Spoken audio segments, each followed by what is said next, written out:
ഒത്തിരി ഉദ്യമം നടത്തിയിട്ട് പരാജയപ്പെട്ടിട്ട് ഇനി മനസ്സിടിഞ്ഞ് എവിടെ പോകാനാണ്, ചത്ത് കളയാന്നൊക്കെ സ്വന്തമായിട്ടൊക്കെ വിചാരിച്ച് മറ്റുള്ളവരുടെ ഓരോരുത്തർക്കും ഓരോരോ കാര്യം നടത്തുമ്പോൾ ദൈവം നമുക്ക് നടന്നില്ലെന്ന് ഓർത്ത് വരുന്നിക്കുന്നുണ്ട്. കല്യാണം നടക്കുമ്പോൾ വിഷമമാണ്, കാര്യം നമ്മുടെ കല്യാണം നടക്കണില്ല. മറ്റവർക്ക് ജോലി കിട്ടുമ്പോൾ നമുക്ക് വിഷമമാണ്, കാര്യം നമ്മുടെ കാര്യം നടന്നിട്ടില്ല. ഇങ്ങനെ ഓരോ കാര്യങ്ങളും മനസ്സിടിഞ്ഞ് എന്നാത്തിനാ പുറത്തിറങ്ങാത്ത ആൾക്കാരുണ്ട്. പള്ളിപ്പുരം പോകുമ്പോൾ ആൾക്കാർ ചോദിക്കത്തില്ല കല്യാണം നടന്ന, ജോലി കിട്ടിയ, ഇങ്ങനെ ഇവിടെ ഇല്ലായിരുന്നല്ലേ, എവിടെ ഇരുന്ന്, ഇപ്പോൾ ഒന്നും ആയില്ലേ, ഇങ്ങനെയൊക്കെ ഓരോ ചോദ്യം. ക്ഷേമാന്വേഷണങ്ങൾ പോലും ശരിക്കും പറഞ്ഞാൽ ചങ്കിന് കുത്തണ പോലെയുള്ള വേദന അനുഭവിക്കുന്നുണ്ട് ഈശോയെ.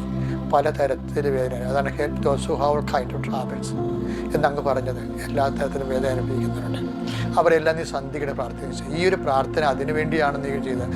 അമ്മയുടെ പ്രത്യക്ഷത്തിൻ്റെ 20ാമത്തെ വർഷത്തിലാണ് ഈ പ്രാർത്ഥന തുടങ്ങിയത്. അനുദിനാനുഗ്രഹ പ്രാർത്ഥന, അമ്മയുടെ പ്രത്യക്ഷീകരണം സ്ഥിരീകരിക്കാൻ വേണ്ടി ജനകോടികൾക്ക് അമ്മയുടെ അനുഗ്രഹം ഉണ്ടായിട്ട് അവരെല്ലാം അമ്മയുടെ പ്രത്യക്ഷ സാക്ഷിയായി മാറാൻ വേണ്ടി ഇപ്പോൾ വേദനിക്കുന്നവർ, വിഷമിക്കുന്നവർ, സങ്കടപ്പെടുന്നവർ, ദുരിതം അനുഭവിക്കുന്നവർ, രോഗി